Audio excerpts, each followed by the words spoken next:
Hello everyone. I'm wishing you all a very happy new year. Wishing you all a very happy and healthy new year. तो जैसा कि आपको पता है एक नए साल में हम प्रवेश कर चुके हैं। पुराना साल 2020 हमारे लिए बहुत ही ख़राब रहा। बहुत कुछ ज़िंदगी जैसे रुक सी गई हम सब के लिए। स्कूल्स बंद हो गए और क्लासेस जैसे चल रही थी वैसे बिल्कुल नहीं चल रही थी। हमारे बच्चियाँ स्कूल नहीं जा पाएँ और पढ़ाई बहुत बाधित हुई। तो फिर हम लोगों ने, हमारी टीम ने गया गाइडेंस प्रोग्राम के सारे टीम ने, हमने इकट्ठा होकर एक प्लेटफॉर्म बनाया जिसमें हम लोग आप सबके सामने ऑनलाइन प्रेजेंटेशन कर सकें और आप सबको ये बता सके कि किस तरह होना है हमें एग्ज़ाम रेडी। बिल्कुल सही सुना आपने, एग्ज़ाम रेडी।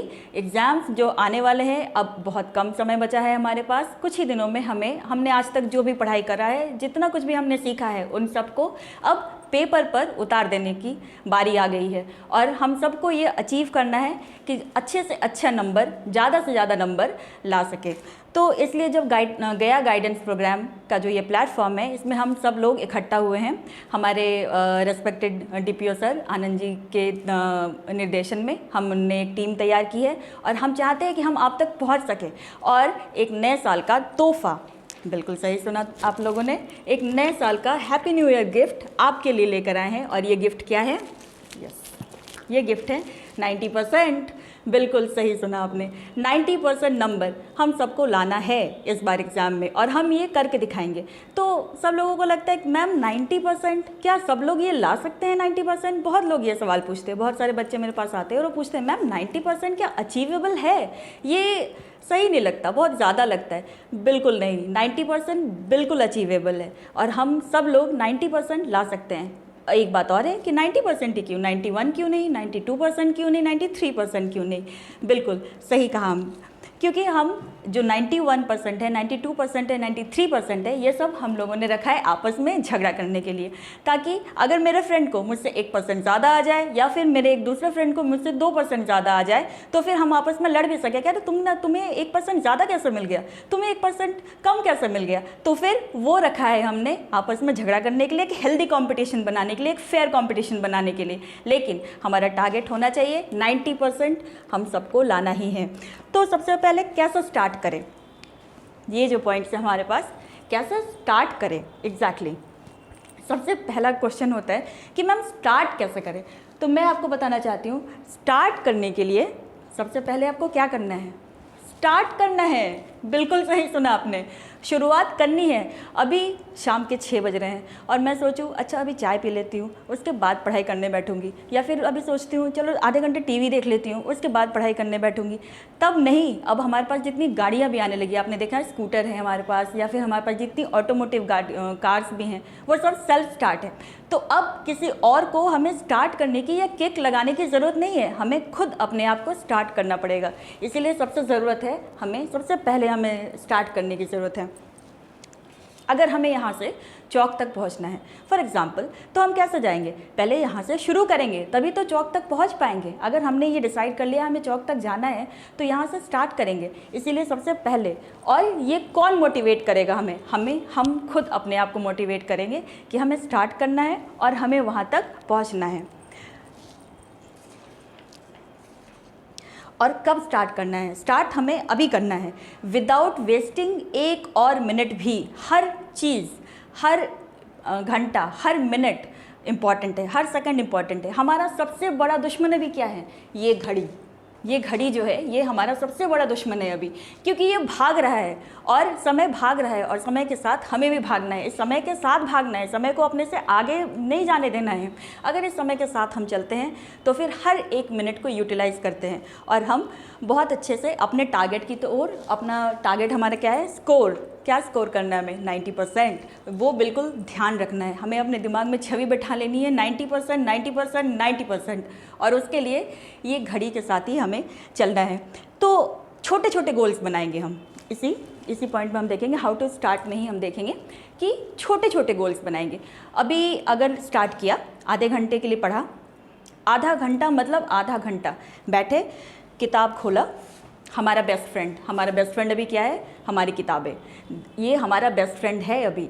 तो इस किताब को खोला, जो भी सब्जेक्ट हमें पसंद आ रहा है, जो भी पढ़ने का भी मन कर रहा है उसको खोला, आधे घंटे के लिए पढ़ा, फिर एक ब्रेक लिया, मम्मा को किचन में हेल्प किया, सब्जियां काटने के लिए, फिर 10 मिनट के लिए काटा, लेकिन हमारा जो दिमाग है वो कहाँ है, वो किताबों में ही है। अगर गाजर, जैसे अगर आज मेन्यू में गाजर का हलवा बन रहा है तो हम गाजर काटने के लिए मम्मा की हेल्प कर रहे हैं, तो इन द मीन वाइल हम ये सोच रहे हैं अच्छा ये गाजर है, ये स्टेम है या रूट है, उसमें देख रहे हैं कि इसका कलर, गाजर ऑरेंज कलर का क्यों होता है और गाजर की पत्तियाँ ग्रीन क्यों हैं, ऐसा कौन सा पिगमेंट है इन पत्तियों में जो उसको ग्रीन बनाता है, और ऐसा कौन सा पिगमेंट है इस गाजर में जो इसको ऑरेंज बनाता है। तो हम सोच रहे हैं और हम एनालाइज कर रहे हैं कि और हम साइंस के ऊपर इस चीज़ को सोच रहे हैं। और इसी तरह से हम ये भी सोच रहे हैं कि अच्छा ठीक है, गाजर की पत्तियाँ जो हैं वो इस आकार की हैं, तो इस आकार की पत्तियों का एक पर्टिकुलर नाम है, वो कौन सी पत्तियाँ कहलाती हैं। उसी तरह से अगर साग के पत्ते हैं, वो उनका आकार बिल्कुल अलग है, तो वो कौन सी पत्तियाँ कहलाती हैं। तो ये हम सोच रहे हैं। फिर वापस आए कि अच्छा ठीक है, चलो मम्मी की हेल्प कर ली 10 मिनट के लिए, 15 मिनट के लिए, अगेन वापस आए। अब 1 घंटे के लिए अलार्म लगाया, 1 घंटा बैठना ही बैठना है।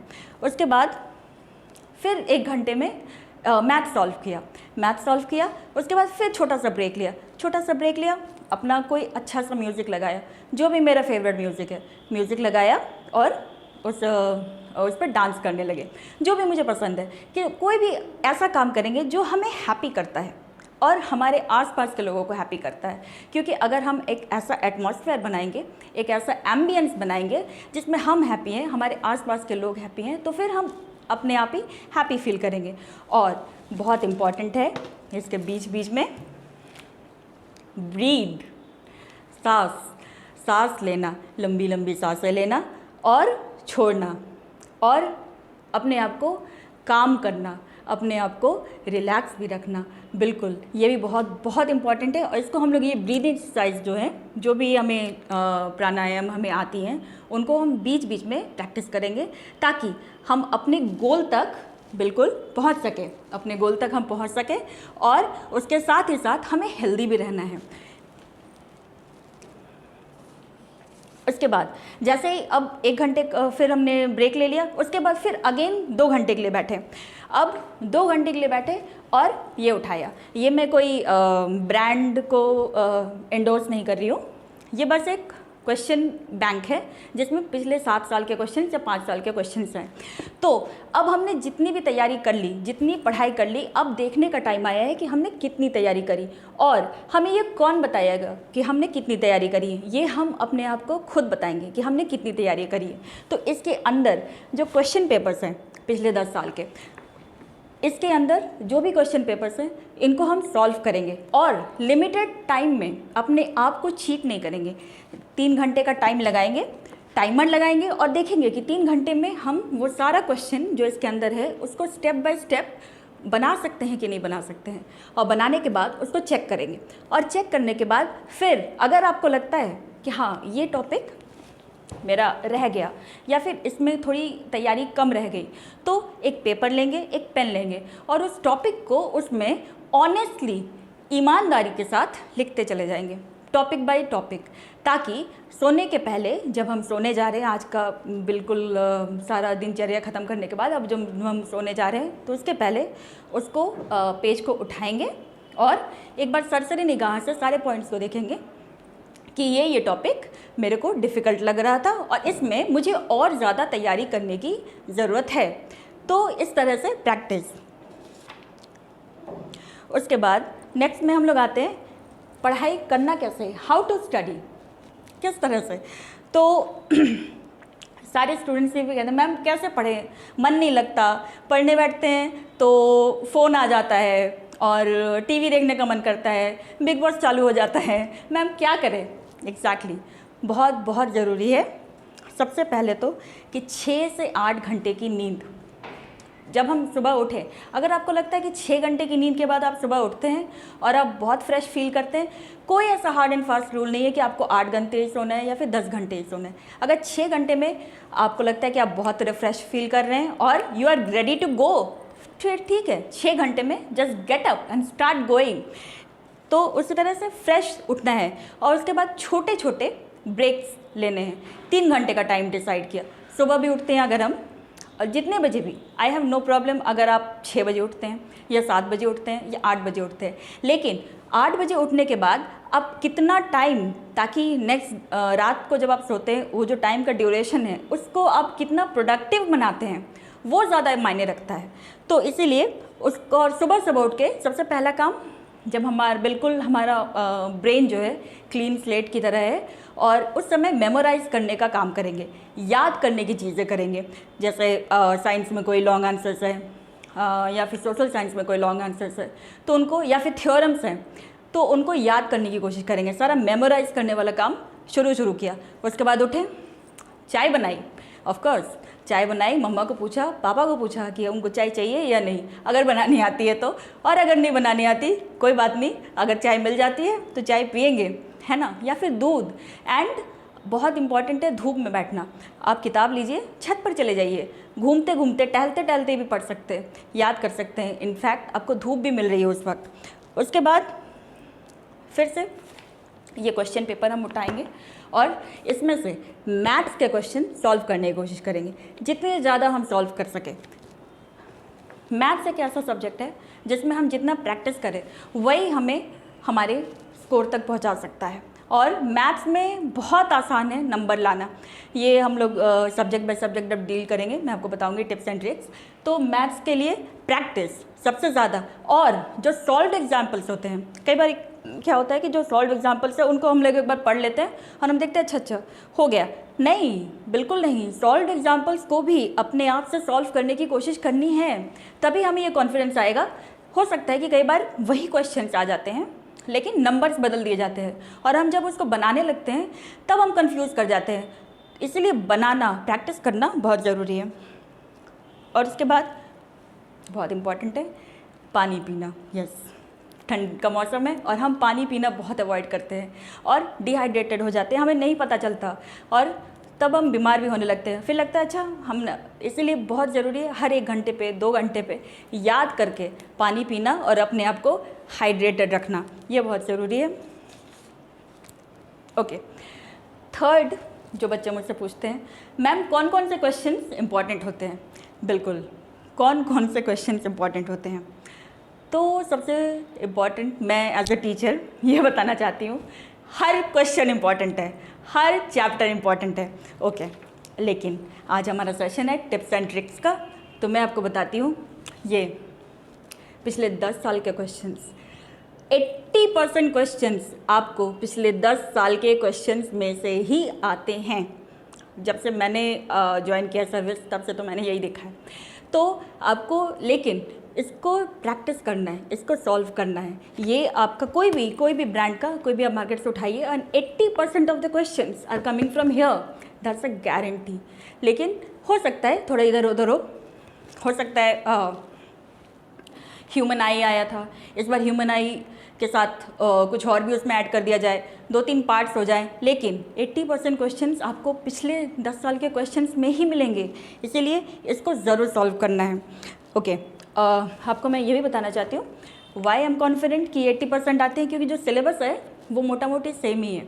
सिलेबस में कुछ ऐसे ड्रास्टिक चेंजेस नहीं हुए हैं। ये जो सिलेबस है क्लास 10th का, इसमें सारे सब्जेक्ट्स वाइज सिलेबस दिए हुए हैं, और इन्हीं में से सिलेबस क्योंकि चेंज नहीं हुआ है इसलिए सिलेबस को हमेशा ध्यान रखना है।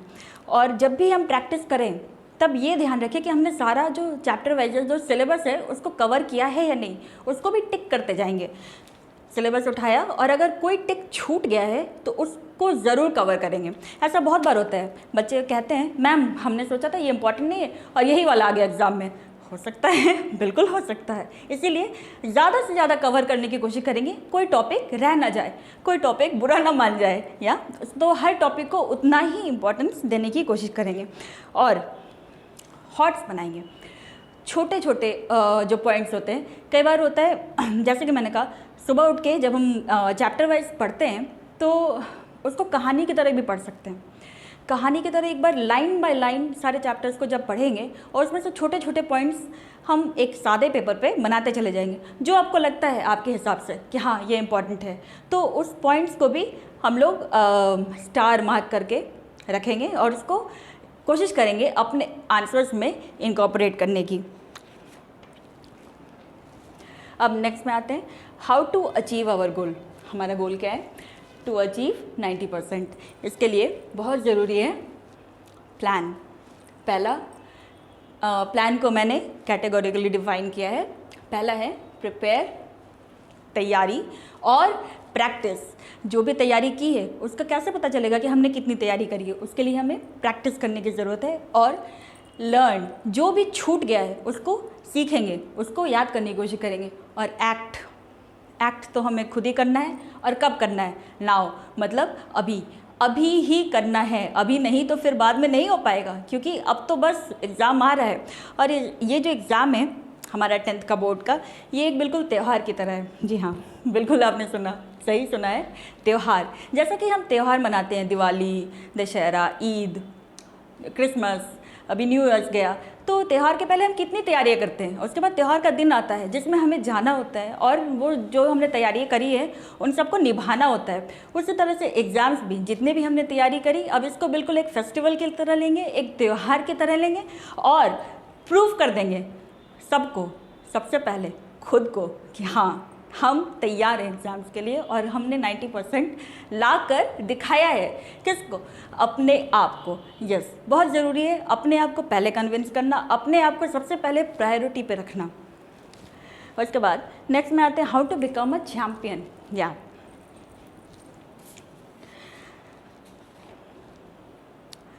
तो इसके लिए जैसे कि मैंने बताया, सबसे पहले ब्रीदिंग एक्सरसाइज, जो भी योगा या छोटा मोटा हमें एक्सरसाइज आता है, अगर आपको दौड़ना अच्छा लगता है या फिर चलना अच्छा लगता है तो वो भी कर सकते हैं। ब्रीद, सांस लेना, टाइम देकर, बिल्कुल लंबी लंबी सांसें लेना और छोड़ना, ये एक बहुत ही इम्पॉर्टेंट एस्पेक्ट होना चाहिए हमारे एवरीडे लाइफ का। तब हम एवरी आवर को, जो एक एक घंटा है, उसको यूटिलाइज कर सकेंगे to the fullest, to the maximum. Okay, तो एक फ्लो चार्ट बनाना है। जैसे अगर फ्लो चार्ट बनाना मतलब अगर मेरे पास एक नाउन है, ठीक है, अब नाउन को मेरे को समझना है, तो नाउन एक ऊपर लिखा, उसके बाद उसके 5 जो प्रकार है उसको लिख सकते हैं, या फिर एक डायग्रामेटिकली भी उसको शो कर सकते हैं। नाउन ऊपर लिखा, फिर 2 एरो लगाए और उसके बाद उसके मेन पार्ट्स जो 5 हैं उसको लिखा, उसके बाद उनको डिफाइन करते गए। तो इससे क्या होता है, इंटरेस्टिंग हो जाते हैं पढ़ाई के पैटर्न्स और हमारे आंसर्स भी। और जब जो भी चेक कर रहा होता है ना, जो भी हमारे नंबर्स चेक कर रहा होता है, मैं आपको बताती हूँ। ये है हमारे पास चॉकलेट्स और ये है हमारे पास कैंडीज़, है ना। तो हम जब कैंडीज़ खरीदने जाते हैं दुकान से, क्या करते हैं, 2 रुपये का एक सिक्का निकाला पॉकेट से और दुकान वाले से कहते हैं भैया एक 2 रुपये के कैंडी दे दो, या 5 रुपये का एक सिक्का निकाला, एक 5 रुपये का कोई भी चॉकलेट दे दो। तो मार्क्स भी हमारे लिए ये चॉकलेट्स और ये कैंडीज़ के जैसे हैं, बिल्कुल। और हमारे पास कैश क्या है, हमारे आंसर्स, हमारा आंसर पेपर, आंसर लिखना है और बिल्कुल कैंडीज़ की तरह नंबर लेने हैं जो भी, और बिल्कुल जो भी हमारा कॉपी चेक कर रहा है उनको मजबूर कर देना है कि नहीं हमें नंबर तो चाहिए ही चाहिए और आपको देना पड़ेगा। तो कैसे करेंगे ये, जितना हम डिटर्मिनेशन, अगर हम एफर्ट लगाते हैं, मेहनत करते हैं, तो फिर हमें नंबर आएंगे ही आएंगे। और बिल्कुल मुझे पूरा कॉन्फिडेंट है कि इस सेशन के ख़त्म होते होते बहुत सारे लोगों में, आप सब लोगों में ये कॉन्फिडेंस आ जाएगा कि आप ला सकते हैं। बिल्कुल अचीवेबल टारगेट है हमारा 90%, इसको भूलना नहीं है। एग्ज़ाम तक 90% को बिल्कुल भूलना नहीं है और इसके साथ ही चलना है। ओके, तो हाँ, ट्रिक्स में हमारा ये भी आ सकता है। केमिस्ट्री में जब हम क्वेश्चंस, इक्वेशंस लिखते हैं तो उसको कोशिश करेंगे बैलेंस करें। LHS और RHS जो है उसको बैलेंस करने की भी कोशिश करेंगे। तब जब बैलेंस इक्वेशंस आते हैं ऑब्वियसली उसमें हमें पूरे के पूरे नंबर मिलते हैं। ह्यूमनाइज करने की कोशिश करेंगे। ओके, कैसे ह्यूमनाइज करेंगे, लाइक डिफ्रेंशिएट। जब हम डिफ्रेंशिएट करते हैं तब हम टेबल बनाते हैं और उसको अलग अलग डिफ्रेंशिएट करते हैं। तो जैसे माइटोकॉन्ड्रिया और एंडोप्लाज्मिक रेटिकुलम है और ये दोनों आपस में बात कर रहे हैं और माइटोकॉन्ड्रिया कह रहा है ओके मैं बहुत पावरफुल हूँ, मैं powerhouse of the cell हूँ, तो एंडोप्लाज्मिक रेटिकुलम कह रहा है ओके मेरे 2 प्रकार हैं, मेरे पास तो 2 फ्रेंड्स हैं, तो मैं एक रफ हूँ और एक स्मूथ हूँ। तो इस तरह से वो आपस में बातें कर रहे हैं, इंटरैक्ट कर रहे हैं। तो इस तरह से जब हम किसी भी चीज़ को ह्यूमनाइज कर लेते हैं तो फिर हमें याद करने में आसानी होती है और हमें वो याद रहता है। तो ऐसा हम आपस में 2 फ्रेंड्स के बीच में भी कर सकते हैं। एक फ्रेंड माइटोकॉन्ड्रिया बन जाए, एक फ्रेंड एंडोप्लाज्मिक रेटिकुलम बन जाए, और आपस में जो उनकी इंटरेक्शन है उसको भी हम लोग याद करने की कोशिश करेंगे। ओके, पॉइंट्स, छोटे छोटे पॉइंट्स में पहले लिखेंगे और फिर उसको डिस्क्राइब करेंगे, पैराग्राफ्स में लिखने की कोशिश करेंगे। एमसीक्यूज़ जो होते हैं मल्टीपल चॉइस क्वेश्चंस, उसमें अगर कोई भी क्वेश्चन में हमें कुछ कन्फ्यूजन है, तो जैसा कि अभी हम करोड़पति का सीज़न चल रहा है, हम लोग सब करोड़पति देखते हैं, तो उनमें कंटेस्टेंट क्या करते हैं, एलिमिनेट करते हैं। अच्छा ये तो हो ही नहीं सकता, ऑप्शन डी हो नहीं सकता, उसको हटाओ, ऑप्शन सी भी नहीं हो सकता, उसको हटाओ, अब ए और बी में कन्फ्यूजन लग रहा है, अच्छा तब मैंने बी कहीं पर पढ़ा है, ए तो नहीं लग रहा। तो ये एलिमिनेशन मेथड होता है। जो भी आपको लगता है गलत जवाब है उसको हटाते जाओ तो you will reach to the right answer अपने आप ही। तो ये होता है एलिमिनेशन मेथड। एमसीक्यूज़ में अगर हमें डाउट लग रहा है किसी क्वेश्चन में, नेगेटिव मार्किंग तो है ही नहीं, एग्जैक्टली हमारा सबसे बोनस पॉइंट तो यही है कि नेगेटिव मार्किंग नहीं है, तो हम क्या करेंगे, हर क्वेश्चन को अटेम्प्ट करेंगे और कोशिश करेंगे कि उस क्वेश्चन से रिलेटेड हमें जो भी आता है, उस क्वेश्चन से रिलेटेड अगर हमें एक लाइन भी आता है, अगर एक लाइन ही याद आ रहा है तो वो लिखेंगे। इसी तरह से एमसीक्यू में भी हम लोग कोशिश करेंगे कि हम राइट आंसर दें, और इस बार तो विकल्प भी डबल हो गए हैं, तो डबल विकल्प में और अच्छा है हमारे पास। अगर हमें 4 क्वेश्चन में से कोई भी 2 आते हैं उनको अटेम्प्ट करेंगे। ओके, फिर सेल्फ स्टडी बहुत ज़रूरी है। जैसे कि मैंने कहा, अपने आप को स्टार्ट करना, अपने आप से पढ़ाई करना, किसी और के द्वारा मोटिवेट किए जाने की अगर हम इंतज़ार करते रहें तब तो बहुत देर हो जाएगी। और हो सकता है मेरा फ्रेंड अभी इस समय पढ़ाई कर रहा हो और मैं अभी यहाँ पे टीवी देख रही हूँ, हो सकता है, और उससे मैंने पूछा अच्छा तुम फ़ोन करके क्या कर रहे हो, तो मैं तो कुछ नहीं कर रहा हूँ, बाहर घूमने आया हुआ है, शादी में आया हुआ है। इनफैक्ट वो घर में बैठ के पढ़ाई कर रहा है। इसलिए सेल्फ स्टडी बहुत बहुत ज़रूरी है। जब मन ना भी करे तब कोई भी किताब उठाएंगे और उसको बिल्कुल कहानी की तरह पढ़ते चले जाएंगे, जैसे कि, और एक कहानी की तरह को उसको याद करते रहेंगे। जैसे कोई फिल्म की स्टोरी होती है तो फिल्म की स्टोरी हमें बहुत टाइम तक याद रह जाती है, क्योंकि उसका जो कहानी, उसका जो स्टोरी टेलिंग है वो बहुत इफेक्टिव होता है। उसी तरह से स्टोरीज़ बनाकर, जो भी हमारे चैप्टर्स है उसको स्टोरीज़ बना के अपने दिमाग में रखने की कोशिश करेंगे और उसको कहानी की तरह याद करते जाएंगे।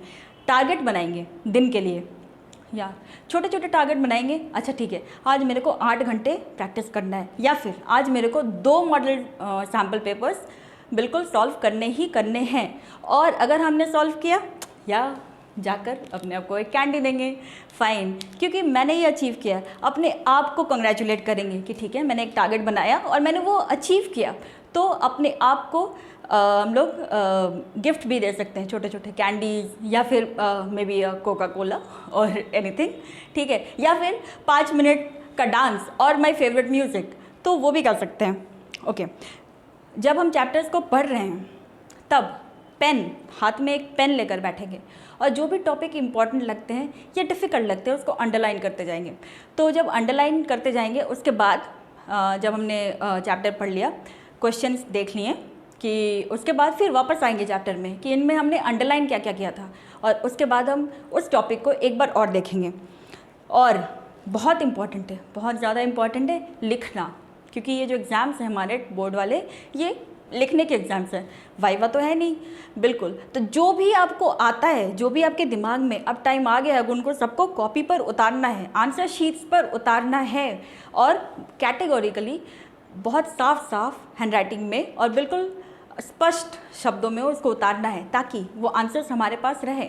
और जितना भी हमारे दिमाग में आ रहा है उस सबको लिखना किस तरह से है, पैराग्राफ कैसे बनाने हैं, पॉइंट पहले लिखना है, उसके बाद पैराग्राफ उसको एलाबोरेट करना है, ये सारी चीज़ें हम उसमें लिखते चले जाएंगे। इसलिए लिखने की प्रैक्टिस ज़रूर करें, सिर्फ पढ़ना ही नहीं है, उसको लिखने की भी प्रैक्टिस करें। 3 घंटा जो हमारे पास है, जो हम एग्जामिनेशन हॉल में जाते हैं, तो 3 घंटा में करना क्या है, एग्जैक्टली सिर्फ लिखना ही है। पूरा कोशिश करेंगे कि 3 घंटे हम, जब हमारे MCQs 1 घंटे में सॉल्व हो गए, उसके बाद बाकी का जो हमारा टाइम बचता है उसमें बिल्कुल हमारा पेन जो है वो रुकना नहीं चाहिए, लिखते रहना है, ठीक है। तो और हमें जितना भी आता है ये कोशिश करेंगे, क्योंकि 3 घंटे ही है ना हमारे पास, और इस 3 घंटे का पूरा यूटिलाइज करना है। ओके, और उसके बाद हम लोग आते हैं रिवीजन, रिवाइज। अगर आपको लगता है कि हाँ ये चैप्टर मैंने कर लिया है, अब इसको मैं रिवाइज करने की ज़रूरत नहीं है, बिल्कुल नहीं। उसको रिवाइज, हर चैप्टर को, हर थियोरम को, हर इक्वेशन को, जो भी आपको लगता है कि हाँ मैंने पढ़ लिया, उसको एक बार रिवाइज ज़रूर करें। अपने आंसर शीट्स को भी, जो आपने लिखा भी है, उसको भी रिवाइज ज़रूर करें।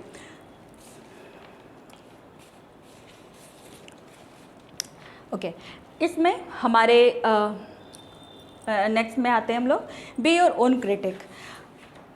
अपना विश्लेषण खुद करना है, और सबसे ज़्यादा बिल्कुल सख्ती के साथ अपना विश्लेषण करना है। हमने जो आंसर लिखा है, क्या उसको चेक करें, खुद देखें कि क्या ये आंसर इससे बेटर हो सकता था, क्या इसमें कोई और पॉइंट है जो मैंने छोड़ दिया है, या फिर क्या होता है कई बार हम एग्ज़ाम देकर आएँ और 5 नंबर का एक क्वेश्चन है, उसमें मुझे 2 नंबर आए, मेरे फ्रेंड को उसमें 4 नंबर आए या 4.5 नंबर आए।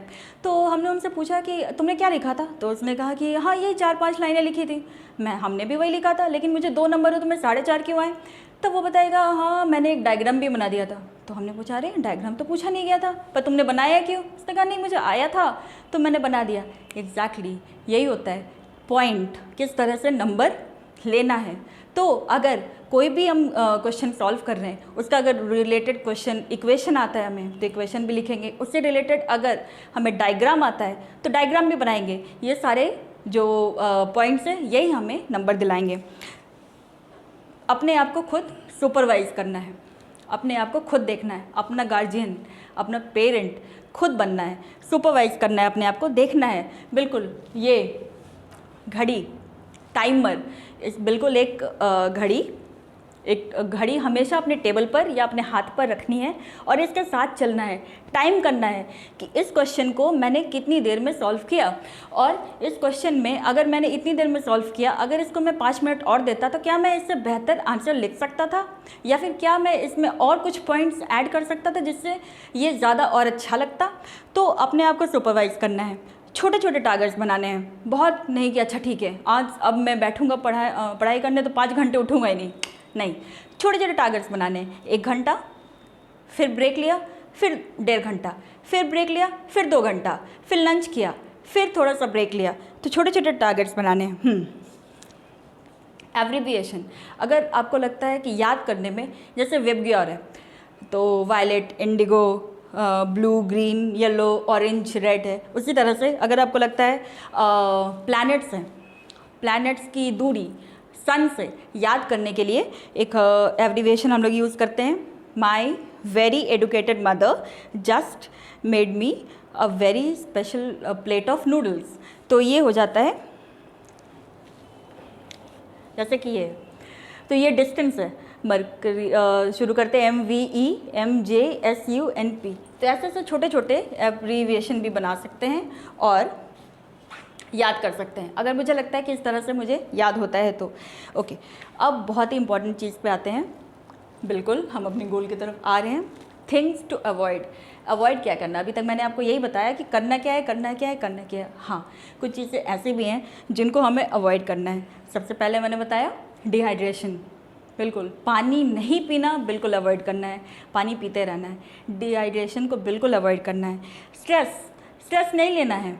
और ओवर कॉन्फिडेंस, अगर आपको लगता है कोई भी चैप्टर का मुझे बहुत ज़्यादा पता है और इसमें से कुछ भी आएगा, नहीं, बिल्कुल नहीं। कॉन्फिडेंस ठीक है, बहुत अच्छा है, लेकिन ओवर कॉन्फिडेंस हमेशा बुरा होता है। तो ओवर कॉन्फिडेंस किसी भी चैप्टर के ऊपर आपको लगता है तो बिल्कुल जाइए वापस और रिविज़न करना स्टार्ट कीजिए, और अपने आप को सुपरवाइज करना, अपने आप को क्रिटिक बनना स्टार्ट कीजिए कि नहीं इसमें कुछ तो होगा जो मैंने छोड़ दिया है, जो मुझे ठीक से याद नहीं है, जो मुझे एक बार और देखने की ज़रूरत है।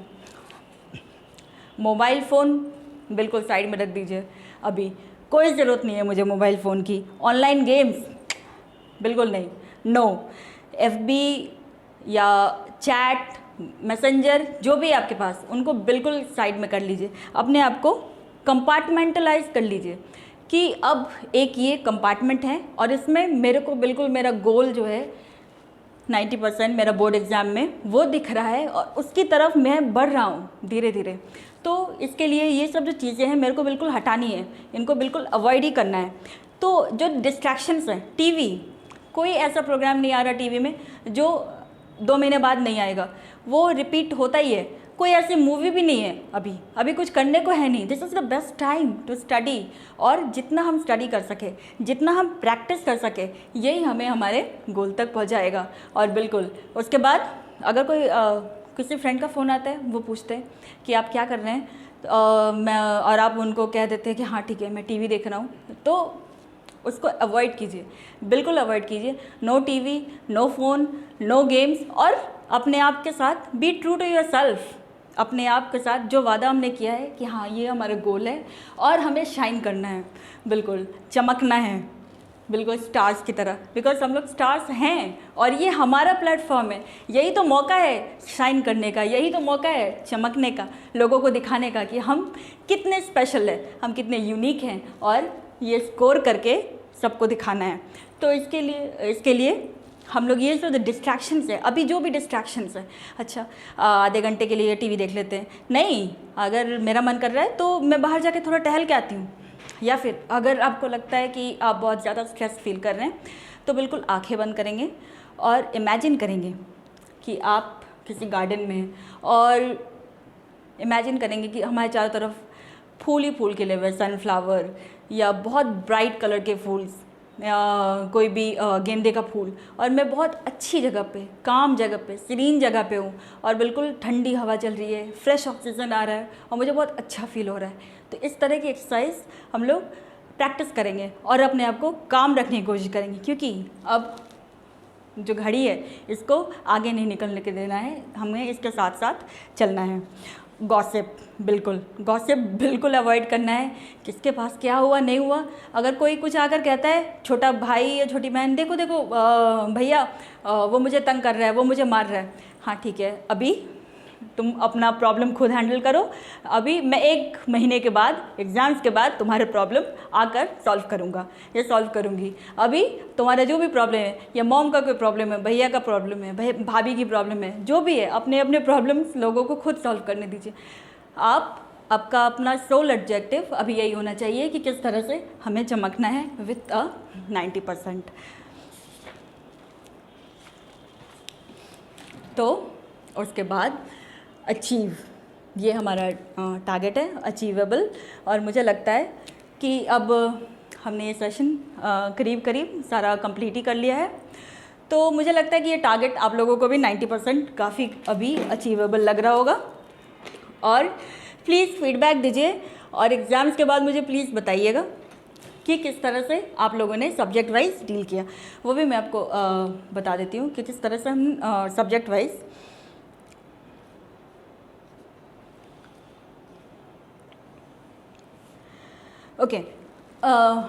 जब हम परसेंटेज निकालते हैं अपने मार्क्स का, तो उसमें सारे सब्जेक्ट्स को काउंट करना बहुत ज़रूरी होता है, तभी उसका जो एवरेज परसेंटेज है वो अच्छे से बाहर आता है। तो क्या होता है, कई बार हम लोग इंग्लिश को सोचते हैं कि चलो इंग्लिश में बहुत अच्छे नंबर नहीं भी लाएंगे, सिर्फ पास भी हो जाएंगे। नहीं, ये हमारे ओवरऑल जो परसेंटेज है, ये जो परसेंट है उसको इफ़ेक्ट करता है। तो इसीलिए इंग्लिश, हिंदी पर भी उतना ही ध्यान देना है जितना कि हम बाकी सब्जेक्ट्स पे देते हैं, जितना कि हम साइंस पे दे रहे हैं, मैथ्स पे देते हैं और सोशल साइंस पे दे रहे हैं। तो जैसे साइंस में मैंने बताया, सबसे पहला शुरू कैसे करना है, अटेम्प्ट, सारे क्वेश्चंस को अटेम्प्ट ज़रूर करना है हमें, क्योंकि नेगेटिव मार्किंग नहीं है। एग्जैक्टली डायग्राम्स बनाने हैं, केमिस्ट्री है तो उसमें इक्वेशंस लिखना है, अगर आपको आता है इक्वेशंस, अगर इक्वेशंस आते हैं तो उसको डेफिनेटली लिखिए, पूछा गया हो या नहीं गया हो, यही सब चीज़ें हैं जो आपको नंबर दिलाएंगी। उसके बाद नेक्स्ट है, उस इक्वेशन को बैलेंस भी करें, अगर बैलेंस कर देते हैं और तब उसमें भी आपको हमेशा इस कैंडीज़ की तरह, जैसे मैंने कहा, नंबर आपको मिलते रहेंगे। साइंस में न्यूमेरिकल प्रॉब्लम्स जो होते हैं, फिजिक्स में जो भी न्यूमेरिकल प्रॉब्लम्स है उसको सॉल्व करें, और उसमें भी खटाखट नंबर मिलते हैं, अगर जैसे सॉल्व किया उसी तरह फटाक से आपको उसमें नंबर मिलेंगे। क्लीनलीनेस, जो आंसर शीट है हमारा वो बिल्कुल साफ़ सुथरा होना चाहिए। हमने जो भी जो भी लिखा है उसको जो हम प्रेजेंट कर रहे हैं, जो हम दे रहे हैं, वो बिल्कुल साफ साफ हैंडराइटिंग में और स्पष्ट लिखा हुआ होना चाहिए, ये बहुत ध्यान रखेंगे। और उसके बाद जमा करने के पहले ये देखेंगे, रिवाइज ज़रूर करेंगे क्वेश्चंस को। इंग्लिश में अगर जो भी चैप्टर्स हैं, एक चीज़ याद रखेंगे, इंग्लिश और हिंदी में जो चैप्टर्स होते हैं उनके पोएट्स या राइटर्स उसको याद करेंगे। और जो भी क्वेश्चन अगर आपको लगता है कि ये फलाने चैप्टर से लिया गया है तो उस राइटर को मेंशन करेंगे, इस पे भी बहुत नंबर मिलते हैं। और आपको 1 नंबर का या 2 नंबर का अगर क्वेश्चन है तो उसमें 1 नंबर तो आपका राइटर का नाम ज़रूर आएगा, तो उसको राइटर का नाम हम लोग याद करने की कोशिश करें चैप्टर वाइज। बिल्कुल जैसे कि ये हमारे जो बुक है इसमें जो भी हमारे चैप्टर्स है, एक तरफ चैप्टर के नाम और एक तरफ राइटर या पोएट्स के नाम लिखते चले जाएंगे एक सादे पेज पे और उसको याद करेंगे। ग्रामर में बिल्कुल बहुत आसानी से नंबर मिलते हैं। अगर इंग्लिश का हम लेटर राइटिंग है तो उसका जो फॉर्मेट है उसको याद करने की कोशिश करेंगे। फॉर्मेट याद कर लिया, उसके बाद जो मटेरियल है, जो कंटेंट है, वो हमें क्वेश्चन में ही मिल जाता है, तो क्वेश्चन को ठीक से पढ़ेंगे कि क्वेश्चन में लिखा क्या है, मांग क्या रहा है, और उसी क्वेश्चन से ही उठाकर आंसर में लिखेंगे। बस फॉर्मेट जो है वो याद करना है कि अगर प्रिंसिपल को लिखना है तो उसका फॉर्मेट क्या होना चाहिए, अगर अपने फ्रेंड को लिखना है, ऑफिशियल लेटर लिखना है तो उसका फॉर्मेट क्या होना चाहिए, और जो कंटेंट है क्या लिखना है वो हमें सब्जेक्ट जो है और उसके बाद जो कंटेंट है वो हमें क्वेश्चन से ही मिल जाएगा। सिमिलरली नोटिस राइटिंग में भी, नोटिस जो हम देखने सूचना जो निकलता है तो ऊपर सूचना ऐसे लिखा हुआ होता है और सूचना में पैराग्राफ नहीं बदले जाते, तो वो जो नोटिस है उसको अगर दिया हुआ वर्ड लिमिट है कि 50 से 60 वर्ड्स के बीच में उसको लिखना है तो उसका ध्यान रखेंगे। अपने एक लाइन में हम कितने वर्ड लिखते हैं उसको काउंट करेंगे और नंबर ऑफ़ लाइन के साथ मल्टीप्लाई करके एक रफ आइडिया निकालेंगे कि इतने लाइन का मेरा आंसर होना चाहिए, तो वो 50 to 60 वर्ड्स या 100 वर्ड्स या 150 वर्ड्स का होगा। इसी तरह से नेक्स्ट क्वेश्चन आंसर्स जो होते हैं चैप्टर के एंड में उनको याद करेंगे और याद करने के बाद लिखने की कोशिश करेंगे। अगर एक पेज का क्वेश्चन है, एक पेज का आंसर है, तो उसको लाइन बाय लाइन एक बार पढ़ेंगे और उसके बाद फिर लिखने की कोशिश करेंगे। अपने शब्दों में भी लिखने की कोशिश करेंगे, ज़रूरी नहीं है कि बिल्कुल उसको रट्टा ही लगाना है। अपने शब्दों में जो मुझे समझ में आता है उसको लिखने, अपने ओन वर्ड्स में लिखने की कोशिश करेंगे और उसके बाद फिर उस पर डिसाइड करेंगे कि हमें इसमें से और बेटर कर सकते हैं या फिर इसमें कुछ और पॉइंट्स लगा सकते हैं या नहीं। कॉम्प्रिहेंसिव अननोन पैराग्राफ्स, ये इंग्लिश में और हिंदी में आता ही आता है। कहीं से भी कोई भी एक पैराग्राफ उठा के आप दे दिया जाता है और उसमें से क्वेश्चंस जो है उसी से रिलेटेड नीचे में मिल जाते हैं हमें। तो इसके लिए कोई भी बुक अगर आप क्लास 9 का कोई बुक उठा लेते हैं या फिर न्यूज़पेपर उठा लेते हैं, कोई भी एक पेज पढ़िए और उससे देखिए कि उसको आप कितना समझ सकते हैं अपने शब्दों में, क्योंकि कॉम्प्रिहेंसिव पैराग्राफ, अननोन पैराग्राफ जो है ये आता ही आता है और ये आपको भी प्रैक्टिस करने की कोशिश करें। इसको जितना आप प्रैक्टिस करने की कोशिश करेंगे उतने अच्छे नंबर, इसमें 5-6 क्वेश्चंस रहते हैं अननोन पैराग्राफ से। तो इस और उसके बाद जब हम पेपर जमा करने जाएंगे उसके पहले ये ध्यान रखेंगे कि ज़रूर से एक बार रिवाइज़ करेंगे, सारी चीज़ें हमने ठीक से कवर करी हैं या नहीं, या फिर कुछ अगर छूट गया है तो उसको दोबारा एक बार रिवाइज़ ज़रूर करेंगे। नेक्स्ट जो हमारा बहुत इंपॉर्टेंट सब्जेक्ट है, डरावना सब्जेक्ट है मैथमेटिक्स को मैंने बताया, उसको कॉन्कर करने के लिए प्रैक्टिस, फॉर्मूला, थ्योरम जो है उसको याद करेंगे और रफ वर्क कोशिश करेंगे कि मार्जिन जो है हमारा वहाँ पे एक लाइन ड्रॉ करेंगे और मार्जिन में ही कई बार क्या होता है कि हमारे आंसर्स हो सकते हैं कि मल्टीप्लिकेशन में या डिवाइड करने में गलत हो जाए, लेकिन हमारा जो स्टेप वाइज होता है सॉल्व करने का प्रोसीजर वो सही होता है।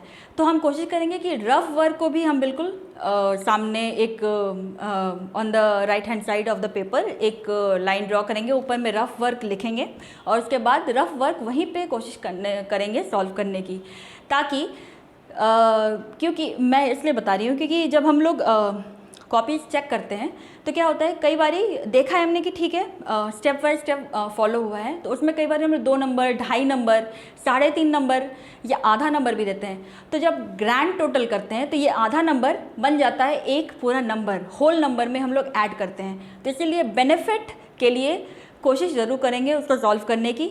तो अगर हमारा स्टेप सही है तो स्टेप पे भी हमें मैथ्स में नंबर बहुत अच्छे से मिल सकते हैं। लॉन्ग आंसर क्वेश्चंस जो होते हैं मैथ्स में उसको बार बार सॉल्व करने की कोशिश करेंगे। जैसे कि मैंने बताया एग्जाम्पल्स हैं, तो एग्जाम्पल्स को भी सिर्फ पढ़ेंगे नहीं, उनको सॉल्व करने की कोशिश करेंगे। हो सकता है कि उनके नंबर थोड़ा चेंज करके दे दिए जाएं, तो उनको भी सॉल्व करने की कोशिश करेंगे। एंड बहुत इम्पॉर्टेंट है क्वेश्चन नंबर। अगर एक ही क्वेश्चन के 2 या 3 पार्ट्स हैं और उन सबको हमें डील करना है, तो क्वेश्चन का नंबर जो है उसको प्रॉपरली, बिल्कुल clearly on the left hand of the margin 1, question number 1 का पार्ट ए, उसको मेंशन करेंगे। कई बार होता है जल्दी जल्दी में हम भूल जाते हैं, क्वेश्चन नंबर नहीं लिखते हैं, इसलिए मैंने कहा रिवाइज करना बहुत ज़रूरी है। अपने पेपर को बार बार रिवाइज करें कि हमने क्या लिखा है। सारे क्वेश्चंस लिखे तो हैं, 3 घंटे का टाइम है हमारे पास, तो ऐसी कोई जल्दी नहीं है कि पहले पेपर दे दिया तो हमें पहले घर जाने को मिल जाएगा। नहीं मिलेगा, गेट्स नहीं खुलते हैं, गेट्स बंद रहते हैं और 3 घंटे के बाद ही खुलेंगे।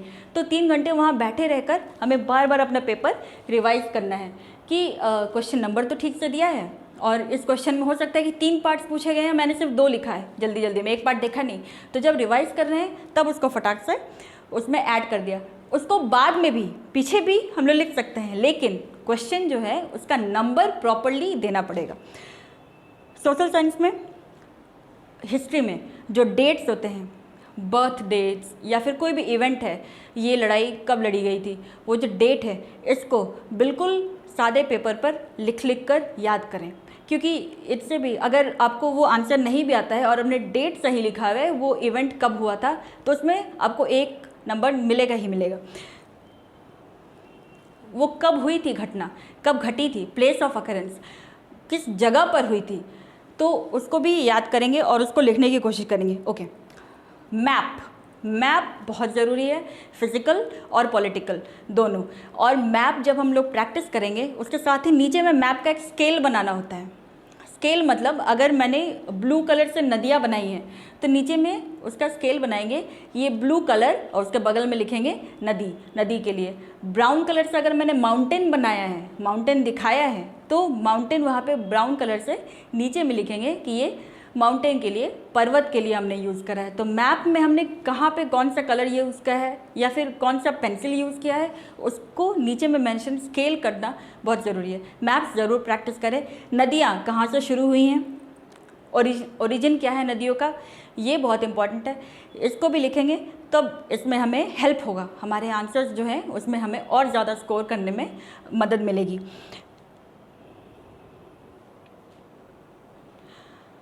और जैसे कि मैंने बताया नंबर ऑफ़ वर्ड्स काउंट करने हैं एक लाइन के अंदर, फिर उसको मल्टीप्लाई करना है, और अगर मांगा गया 200 शब्दों में इसका शब्द आंसर लिखना है तो उस आंसर को 200 वर्ड्स में उस पैराग्राफ में लिखने की कोशिश करेंगे।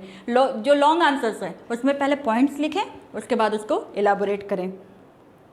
और जब रिवाइज करें तब एक अगर टाइम है हमारे पास और जब रिवाइज कर रहे हैं तो एक स्केल और एक पेंसिल लेकर रिवाइज करने की कोशिश करें। और आपको लगता है कि ये इंपॉर्टेंट डेट है मेरे आंसर में, तो उसको अंडरलाइन कर दें, बिल्कुल साफ साफ अंडरलाइन करें, ताकि वो जो पॉइंट है उसमें वो अलग से ही नोटिसेबल होगा, और जो हमारे कॉपी चेक कर रहे हैं उनको हमें नंबर देना ही होगा कि चलो ये कम से कम ये तो पता है, और बिल्कुल साफ साफ इन्होंने इसको अंडरलाइन भी किया है। तो इसमें एफ़र्ट दिखती है कि हम कितना एफ़र्ट लगाकर अपने आंसर शीट को तैयार कर रहे हैं। और ये जब एफ़र्ट हम जो एवेलुएट करते हैं, जो कॉपी चेक करते हैं उनको दिखेगी, तो हमें बिल्कुल ही डेफिनेटली हमारा स्कोर 90% मिलेगा ही मिलेगा। ओके, बहुत ज़रूरी है।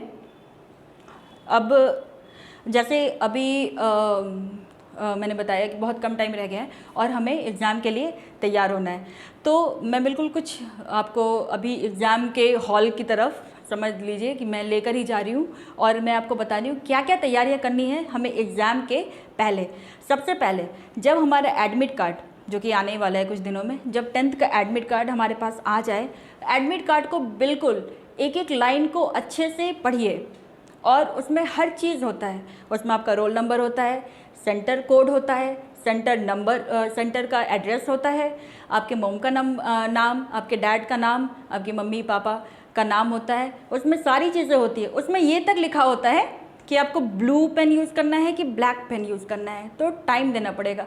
आधा घंटा 20 मिनट अच्छे से एडमिट कार्ड को एक एक लाइन को पढ़ने की कोशिश करें। जैसे कि आप एडमिट कार्ड लेकर आते हैं, उसको एडमिट कार्ड को बहुत अच्छे से पढ़ें। और ये सिर्फ 10th के एग्ज़ाम्स के लिए नहीं, ये लाइफ में हमारे जितने एग्ज़ाम्स हैं उसमें हर एग्ज़ाम में ये हमें हमेशा ही हेल्प करता है, ताकि कन्फ्यूजन ना रहे। कोशिश करें कि एग्ज़ाम अगर हमारा 9 बजे से शुरू होने वाला है तो कम से कम 8 बजे पहले दिन सेंटर पर पहुंच जाएं। 1 घंटा पहले लेकर चले। हो सकता है कि ट्रैफिक बहुत हो और आप टाइम पे ना पहुंच पाएँ और फिर उसके बाद हमें पैनिक होने लगता है, जल्दी जल्दी करना है, पहुंच नहीं पाएंगे, क्या करें। तो टाइम लेकर चले, 1 घंटा पहले वहाँ पहुँचने की कोशिश करें। जाने के बाद वहाँ पर चार्ट लगे होते हैं जिनमें roll number wise room decide होते हैं। तो आपके साथ जो भी गार्जियन गए हैं उन्होंने आपको बता दिया देखकर कि ये है इतना से इतना तुम्हारा रोल नंबर है, ये रूम है, तो उस रूम में आप जा रहे हैं। लेकिन जैसे ही आपके मम्मी पापा गार्जियन जो भी आपके साथ गए हैं उनका साथ सिर्फ गेट के बाहर तक ही है, प्रीमाइसेस में वो अलाउड नहीं है। प्रीमाइसेस के बाद कौन आपका गार्जियन है? आप खुद। तो आपको उसके बाद भी अंदर भी प्रीमाइसेस में जगह जगह पर ऐसे चार्ट्स लगे होते हैं जिसमें आपके रोल नंबर, आपके रूम नंबर होते हैं, उसको टैली करें। पहले दिन बहुत इंपॉर्टेंट होता है कि पहले दिन उसको अच्छे से टैली करें और जो आपका रूम है वहाँ पे बैठें, और जो आपकी जगह है वहाँ पर भी रोल नंबर चिपका हुआ होता है, उसको एडमिट कार्ड से मिलवाएं, मिला कर देखें। अगर कन्फ्यूजन है तो जो भी इन्विजिलेटर है उनसे पूछें, कंफ्यूज ना रहें, या फिर वेट ना करें कि कोई आपसे आकर पूछे तब आप उनको बताएं। अगर आपको लगता है कन्फ्यूजन है, आप उनसे पूछें, बार बार पूछें अगर आपको कन्फ्यूजन है तो। हम लोग क्योंकि we are there to help you, हम लोग जितने लोग हैं, हम लोग अभी भी जो भी हम लोग, हमारी जो पूरी टीम है, हम लोग गया गाइडेंस प्रोग्राम की, हम लोग आपको हेल्प करने की कोशिश कर रहे हैं टू द मैक्सिमम। तो हम हेल्प कर, लेकिन हम तभी हेल्प कर सकते हैं जब आप हेल्प मांगे। अगर आपको लगता है कन्फ्यूजन है, कुछ भी प्रॉब्लम है, तो बार बार उसको पूछें कि मुझे ये रोल नंबर ठीक नहीं लग रहा, या फिर मैं ये सही रूम में बैठी हुई नहीं। जब OMR हमें मिलता है तो उसमें रोल नंबर भरना होता है। तो जो रोल नंबर हम भरेंगे, सबसे पहले जो ऊपर में रोल नंबर लिखा हुआ होता है उसके नीचे जो गोले होते हैं उसको कोशिश करें कि पहले करेक्ट गोले को पहले डॉट लगा दें और उसके बाद एक बार मिला लें एडमिट कार्ड से। उसके बाद उसको फिल करें। कोई वाइटनर, कोई ब्लेड OMR पे या फिर रोल नंबर लिखने में बिल्कुल यूज़ ना करें। उससे क्या होता है, बहुत बारी कन्फ्यूजन क्रिएट हो जाता है और पेपर गंदा भी हो जाता है, पेपर फट भी जाता है। बिल्कुल वाइटनर या ब्लेड या पेन से उसको खुरचने की कोशिश ना करें। और ध्यान रखें, अगर 15 मिनट टाइम दिया जाता है वो भरने के लिए, वो सब फिल करने के लिए, तो ये सब पहले ही हम फिल करेंगे, पहले डॉट लगाएंगे, उसके बाद उसको आराम से फिल करेंगे ताकि जो फिलिंग है वो मेरा वो घेरे के बाहर भी ना जाए। और जब इंस्ट्रक्शंस बताए जा रहे हैं, जो भी वहाँ पे इन्विजिलेटर हैं वो आपको कुछ इंस्ट्रक्शन बता रहे हैं, उनको सुने। वो आपकी हेल्प करने की कोशिश कर रहे हैं, वो आपको बता रहे हैं कि कैसे इसको भरना है, कैसे 1 घंटे के बाद जो MCQ के क्वेश्चंस हैं वो आपसे ले लिए जाएंगे, उसके बाद फिर आपको सब्जेक्टिव क्वेश्चंस दिए जाएंगे, उनको सुने। और अगर कहीं पर भी कन्फ्यूजन है पूछें, दोबारा पूछें अपना और अगर आपको लगता है कि वो बिजी हैं तो अपनी बारी का वेट करें और थोड़ी देर बाद पूछें, लेकिन कंफ्यूज ना रहें और गलती ना करें। अगर कोई भी क्वेश्चन में आपको लगता है कन्फ्यूजन है तो उसको उस समय छोड़ दें और आगे बढ़ें। उसके बाद फिर नेक्स्ट जब आपको लगता है कि हाँ पेपर सॉल्व हो गया, उसके बाद वहाँ पर आ सकते हैं और उस क्वेश्चन को सॉल्व कर सकते हैं। तो इन सब चीज़ों के साथ मुझे लगता है अब हम अपने सेशन के बिल्कुल एंड में आ चुके हैं और आप सभी लोगों को बेस्ट ऑफ लक।